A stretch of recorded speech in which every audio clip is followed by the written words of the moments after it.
semua, jumpa lagi di channel YouTube Ibu Lydia Valencia MPD. Pada kesempatan kali ini kita akan mengkupas tuntas soal-soal HOTS High Order Thinking Skill Part 1 bagian 1. Bagi kalian yang baru saja berkunjung di channel YouTube ini, jangan lupa untuk like, subscribe, dan share. Oke.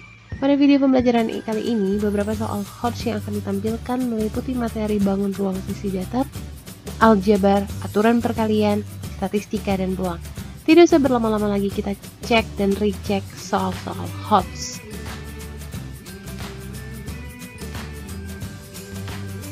Soal yang pertama, perhatikan pernyataan berikut ini. Diberikan X sama dengan Y. Lalu X min Y sama dengan 0, kedua ruas dikurangi Y bersamaan 1. Selanjutnya dikalikan 2 sehingga menjadi 2X dikurang 2Y sama dengan 0 bersamaan 2. Persamaan 1 dan 2 kita samakan, X min Y sama dengan 2X min 2Y. Kita faktorkan, X min Y ini bersamaan 3, X min Y sama dengan 2X min Y ini bersamaan 4. Kemudian bersamaan 4 kita bagi dengan X min Y, hasilnya adalah ini 1, X min Y dibagi X min Y sama dengan 2 dibagi X min Y dibagi X min Y sama dengan 2, 1 sama dengan 2. Secara jelas ada yang salah nih. Dapatkah kamu mengevaluasi pada tahapan mana yang keliru? Berikan alasanmu. Karena X sama dengan Y, kenapa di sini 1 sama dengan 2? Lalu yang salah ada di mana? Silakan kamu evaluasi pernyataan berikut ini. Oke, penyelesaiannya akan seperti ini. Karena X min Y, maka ketika dia dipindahkan ruas atau sama-sama dikurang dengan Y, maka X min Y itu sama dengan 0. Pada persamaan kelima, kita cek persamaan kelima ini dibagi X min Y. Persamaan 4 kita bagi dengan X min Y. Artinya dia dibagi dengan 0. Yang mana sebuah operasi tidak terdefinisi dalam matematika jika sesuatu bilangan dibagi dengan 0. Misalnya saja 2 dibagi 0 itu tidak terdefinisi. Kalau 6 dibagi 2 sama dengan 3. Kenapa? Karena 2 kali 3 sama dengan 6. Kalau 2 dibagi 0 sama dengan berapa? Bilangan berapa yang dikali 0 sama dengan 6? Nah, karena itu tidak terdefinisi, maka setiap bilangan yang dibagi 0 itu jawabannya tidak terdefinisi. Maka pada soal ini kita kembali lagi bahwa tahapan yang keliru adalah tahapan nomor 5 karena kita tidak boleh membaginya dengan angka 0. Soal kedua, perhatikan pernyataan berikut ini. Ambil bilangan apa saja 2 digit. Jika bilangan tersebut dibalik dan ditambahkan bersama angkamu dan kebalikan angka tersebut, contohnya seperti ini. Kamu ambil angka 24, bilangan dengan 2 digit, kebalikannya adalah 42. Maka, jika kedua angka tersebut dijumlah, 24 ditambah 42 sama dengan 66. Kita coba lagi ambil 2 angka. 92, kebalikannya adalah 29. Maka ketika kedua angka itu jumlah, hasilnya adalah 121. Pertanyaannya, yang pertama, apa yang bisa kamu amati dari jawaban tersebut? Dari jawaban 66, 121, apa yang bisa kamu amati? Yang kedua, bisakah kamu menunjukkan alasan dari jawabanmu? Untuk tipe soal ini, tipe C4, untuk menganalisis, kita cek analisisnya bagaimana. Jawabannya, yang pertama, jawabannya adalah jawaban ini akan selalu bilangan kelipatan 11. Kenapa? Misalkan kita buat bilangan tersebut adalah bilangan 2 digit tersebut adalah 10X ditambah Y. Maka kebalikannya adalah 10Y ditambah X. Jika keduanya dijumlahkan, 10X ditambah Y ditambah 10Y ditambah X sama dengan 11X ditambah 11Y sama dengan 11 dikali X ditambah Y. Yang mana bilangan tersebut adalah perkalian 11 atau kelipatan 11. Mudah bukan? Baik, kita lanjut soal yang ketiga. Suatu rombongan kontingen festival seni yang terdiri dari 8 orang akan menginap di sebuah hotel. Hotel tersebut hanya memiliki 3 kamar yang tersisa, yaitu 2 kamar untuk 3 orang dan 1 kamar untuk 2 orang. Pak Zainal ditunjuk sebagai ketua kontingen. Berapa kemungkinan yang terjadi agar Pak Zainal dapat membagi kamar peserta kontingen tersebut? Untuk menjawab soal ini, kita lihat jawabannya seperti apa. Oke, jumlah peserta ada 8. Sedangkan kamarnya ada 3. 2 kamar untuk 3 orang dan 1 kamar ada 2 orang. Berarti kemungkinannya akan dibagi menjadi 3 kelompok, yaitu 3, 3, dan 2.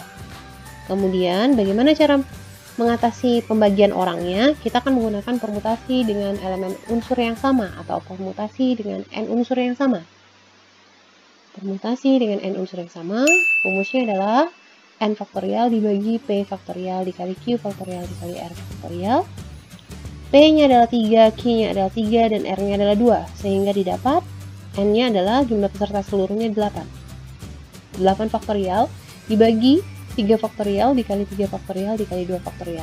Kita sederhanakan ini menjadi 8 faktorial menjadi 3 faktorial dikali 4 dikali 5 dikali 6 dikali 7 dikali 8. Dibagi 3 faktorial, 3 faktorial ini kita jabarkan 3 kali 2 kali 1. 2 faktorial ini kita jabarkan 2 kali 1. Nanti 3 faktorial sama 3 faktorial ini dibagi hasilnya 1. 3 kali 2, 6. Kita coret yang ini. 4 dibagi 2, kita coret 2. Sehingga hasilnya nanti 2 dikali 5 dikali 7 dan dikali 8. Hasilnya adalah 560. Kita lanjut ke soal yang keempat.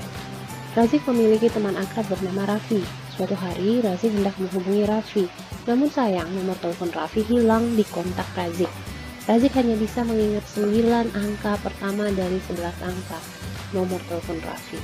Berapakah paling banyak nomor telepon yang harus dicoba Razik untuk menghubungi Raffi beserta penjelasan dari jawabannya?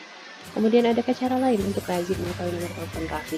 Soal ini tergolong soal yang mudah karena aturan perkalian digunakan pada soal ini. Namun soal ini dibuat sekontekstual mungkin sehingga peserta didik bisa dengan mudah memahaminya. Maka jawabannya akan seperti ini. Banyaknya nomor telepon yang harus dicoba Razik adalah 10 dikali 10 karena 9 angka dia bisa mengingat, hanya 2 angka di belakang atau 2 angka di depan yang Razik lupa. Berarti ada dua tempat. Tempat pertama ditempati oleh 10 angka, yaitu 1, 2, 3, 4, 5, 6, 7, 8, 9, dan 0. Oke. Tempat kedua juga sama karena tidak ada tulisan apakah ini berulang atau tidak berulang, sehingga ada 100 nomor telepon yang harus dihubungi. Nah, untuk adakah cara lain agar Razik bisa mengetahui nomor telepon Raffi? Alternatif jawaban bisa beragam karena soal merupakan tipe soal open-ended. Misalnya jawabannya dengan cara menelpon teman yang lain atau keluarga Raffi yang mengetahui nomor telepon Raffi. Bisa juga menanyakan nomor telepon Raffi melalui alat komunikasi lain, misalnya blog email dan WhatsApp, atau membuka media sosial Raffi. Siapa tahu Raffi mencantumkan nomor teleponnya. Soal ini akan menuntut peserta didik untuk mampu menganalisis dan mengkomunikasikan gagasannya. Oke, kita coba latihan untuk soal-soal HOTS. Untuk soal ini adalah tipe C4 atau analisis. Cermatilah soal di bawah ini, kemudian tentukan penyelesaiannya. Di kelas matematika, peserta didik sedang belajar perbandingan trigonometri. Oke. Di akhir pelajaran, guru memberikan soal evaluasi. Tentukan tangan A pada segitiga ABC dan tangan P pada segitiga PQR. Dua orang peserta didik memberikan jawaban. Yang pertama, Ana menjawab tan A adalah 4/8, tan P sama dengan 12/15. Nova menjawab tan A sama dengan tidak dapat ditentukan dan tan P sama dengan 12/15. Sesuai dengan tingkat analisis taksonomi sebelumnya, C4 analisis, peserta didik diminta untuk menganalisis pendapatnya disertai dengan alasan tentang jawaban kedua peserta didik tersebut. Konsep apa yang harus dimiliki peserta didik untuk menjawab soal tes dari guru matematika tersebut?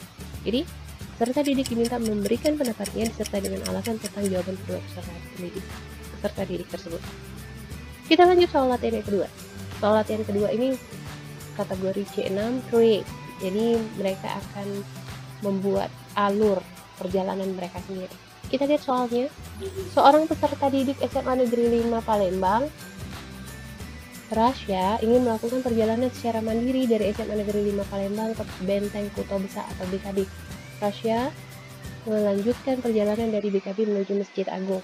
Dengan bantuan dari Google Maps, ya, A. Tuliskan dengan jelas pilihan jalan yang bisa Rasya ambil untuk menuju BKB dari SMA 5 dan BKB ke Masjid Agung. Kemudian B. Ada berapa pilihan jalan yang dapat diambil Rasya untuk menempuh perjalanan dari SMA 5 Benteng Kuto Besak ke Masjid Agung? Jelaskan jawabanmu. Dan C. Jika kamu jadi Rasya, rancanglah perjalanan mana yang kamu tempuh dari SMA 5 ke BKB, lalu dilanjutkan ke Masjid Agung. Berikan.